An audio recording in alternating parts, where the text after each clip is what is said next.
Well, hello everyone. Thank you for joining me for today's video. Today we are going to be talking about 4 different urban legends. These are pretty popular legends that over the years have been just widely debated, whether they're true, whether they're fiction, or whether they lie somewhere in between. Even if you think they're probably fake, like most urban legends, most people feel like, is there some truth to this? Is there some part that is believable or some part of it that happened that led to this legend? So regardless of if you believe in these legends or not, I do think they're fun to talk about and just a way to escape reality for a little bit and kind of dive into a different world and just explore some of the creepier sides of reality or somewhere in between. So if you're interested in that, then please keep watching.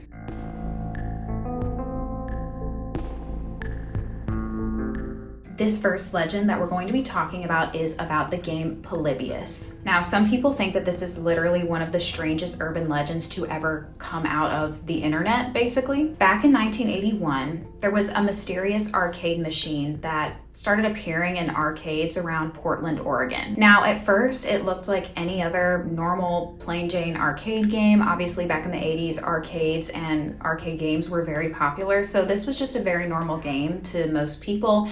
It presented very non-threatening, obviously, just like any other typical video game that you would see in an arcade. But it wasn't long after this game started mysteriously appearing that many people who played it reported very strange side effects that began happening to them. Some of the side effects included migraines, nightmares, even memory loss, as well as anxiety attacks. Other people who played the game reported even having hallucinations or feeling this very creepy, eerie feeling that they were being watched or that someone or something was watching them after playing the game. Now, that's all pretty creepy, but a lot of it can also be considered normal side effects from what we now know as too much screen time. So what really pushed this urban legend into more of an urban legend territory or conspiracy were these strange men that people started reporting were appearing near and around the machines. Now, many witnesses who played these games or were around the arcade machines at least started reporting seeing these strange men dressed in black appearing around the machines. A lot of these witnesses claimed that these men dressed in black would come in,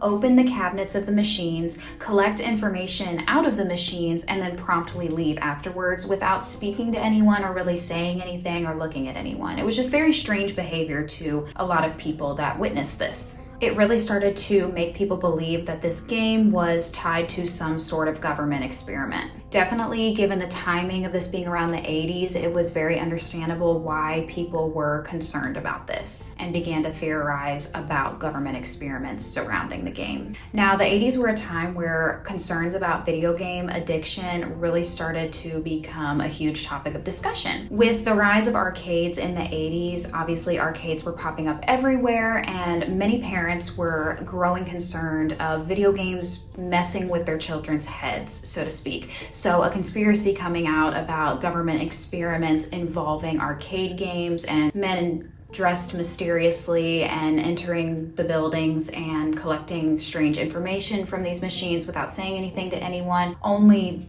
amplified this conspiracy theory. A story about a secret psychological experiment hidden inside an arcade game sounded very believable for the time, especially. One of the weirdest things about this urban legend, though, is that no one is actually able to prove whether the game existed or not. No official cabinets have ever been confirmed. There's been no verified developer for this game, nothing concrete to prove that this game even existed in the first place. Still, over time, though, this legend gained so much popularity, especially online, really to the point where people are even uploading fake screenshots of the game, recreated cabinets, and there's even fan-made versions of the game that started to appear years later. Nobody can fully trace the origination of this game or where this urban legend even started from, so that just adds to the lore of what the heck went on with this game. Why did it even become an urban legend in the first place? How did it rise to such fame if no one can ever even prove that it actually existed? Overall, a very creepy, very strange urban legend, especially since the game itself cannot be proven to have existed.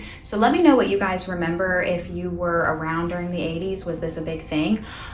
Or what do you think about this legend overall? Do you believe it or do you not? Alrighty, for this next urban legend, we are going to be talking about the Russian sleep experiment. A lot of you may have heard of this legend, but I did not know a lot of these details. So I was very surprised while I was researching this to discover some of the things about this legend that I did not know before. The Russian sleep experiment urban legend became so popular that many people believed or do believe that it was a real classified experiment that happened in the 1940s. So basically the story goes that sometime kind of in the later half of the 1940s, Soviet researchers tested an experimental stimulant gas on 5 prisoners to see what would happen basically if humans were forced to stay awake for extended periods of time.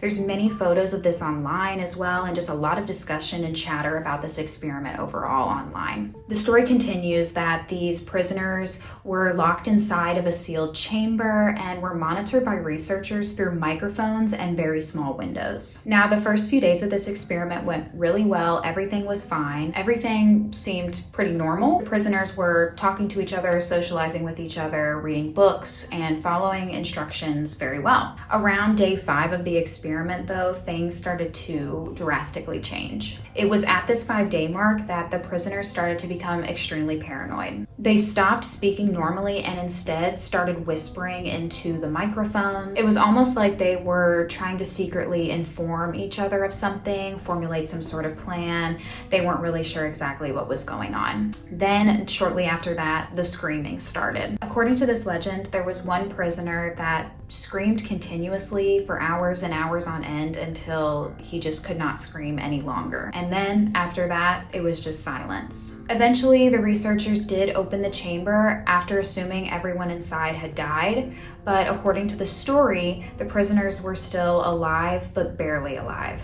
Ugh, can you imagine just the actual turmoil and torture this would cause to your psyche? I cannot even imagine. Again, this is a legend, this is just a story, but this is how the legend goes. So the room itself was described as absolutely horrifying. There was blood everywhere and severe self-inflicted injuries, untouched food, and one prisoner was confirmed dead, according to the legend. Allegedly, the survivors begged the researchers not to remove the gas from the room because they no longer had the desire to sleep. There's one line from this story that really made this legend take off and spread everywhere, and the quote goes as follows: "We are the ones you hide from in your sleep." Ooh, I'm thinking sleep paralysis demon. Now that sounds really dramatic now, but when people first heard of this story online years ago, it really unsettled a lot of people, obviously, because it was written like a leaked government document when this started circulating online. This urban legend also did mix real historical fears into it, especially with like Soviet human experimentation, Cold War paranoia was a big one, and then also sleep deprivation studies. Really, those were all real things that did exist to some extent, so that really added to the lore of this legend and really made it take off online. So even though this story itself is considered fictional, it felt believable enough online, especially in the beginning, to completely explode across the internet.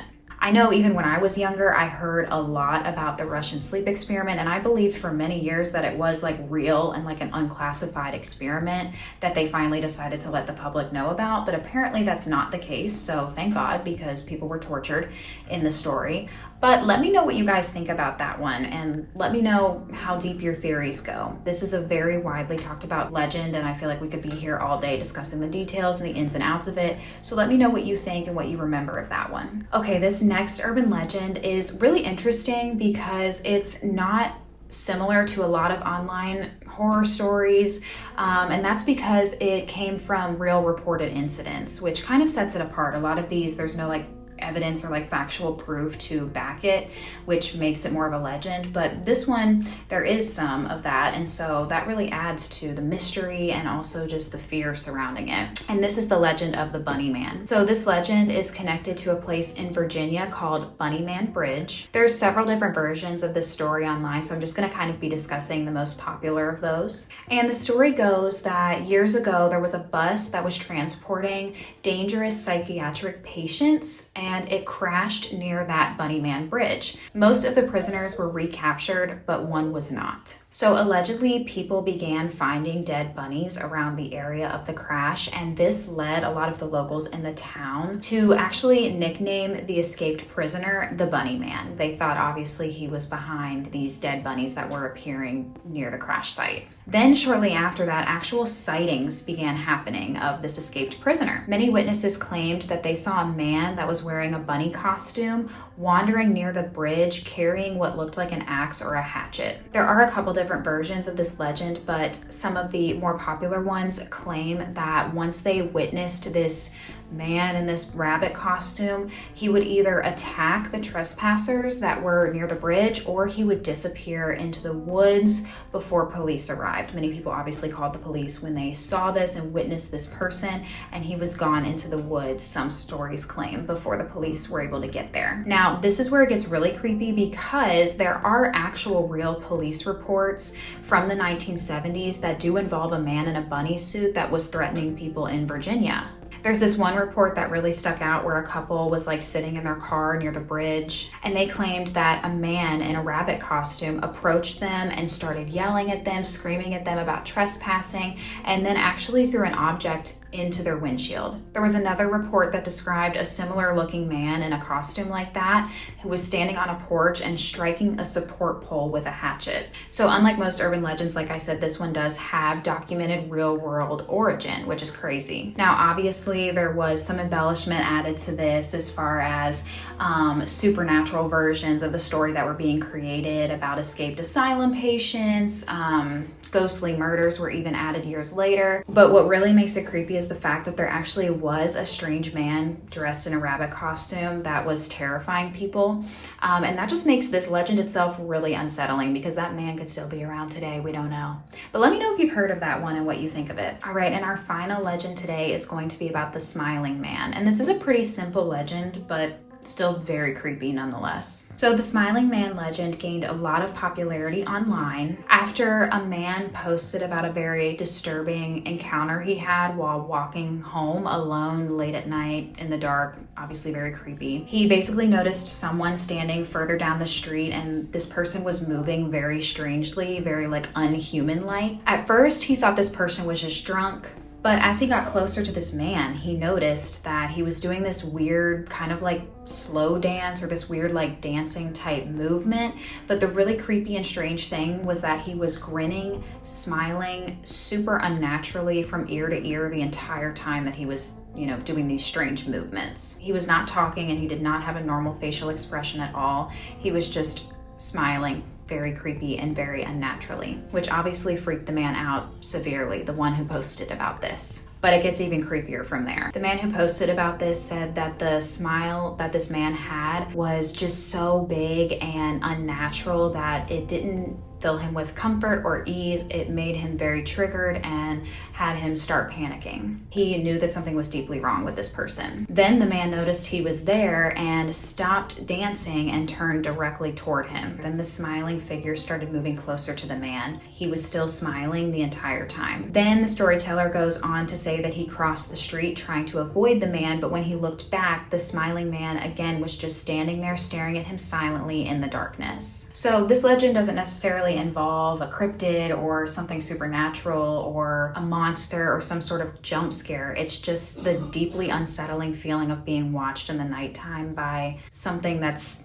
not necessarily human or maybe humanoid. This legend really gained a lot of popularity online after the storyteller posted about it, and it kind of took off from there. Obviously, there's many different versions of this one as well, but let me know if you've ever had any creepy encounters like that at night or what you think of the Smiling Man. All right, guys, and that is going to be it for this video. Thank you so much for watching. I hope you enjoyed these urban legends and kind of deep diving a little bit more into the creepy side of the world. If you did, please be sure to like and subscribe and leave a comment to let me know what urban legends you would like me to talk about next, or if you have any other ideas for videos that you'd like to see from me, whether it's supernatural, paranormal, urban legends, Mandela effects, what have you. I'd love to hear your thoughts. I love you so much, and thank you guys so much for watching. I'll see you in the next one.